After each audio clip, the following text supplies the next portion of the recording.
Kahit sapat naman ang tulog mo, parang laging nakared ang energy bar mo sa The Sims. Minsan, hindi lang simpleng antok ang dahilan. Paano natin malalaman ang kaibahan? Isipin mo, kung pagod ka lang, parang isang sim na mababalang ang energy need. Ang solusyon, isang mahimbing na tulog.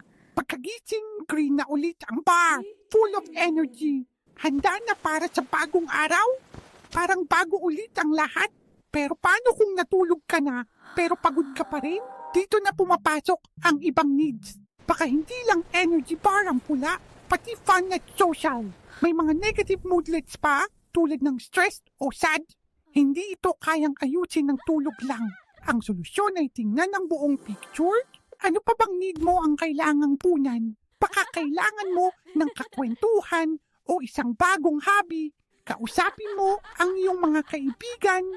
Ito ang nagpapataas ng fun at social bars.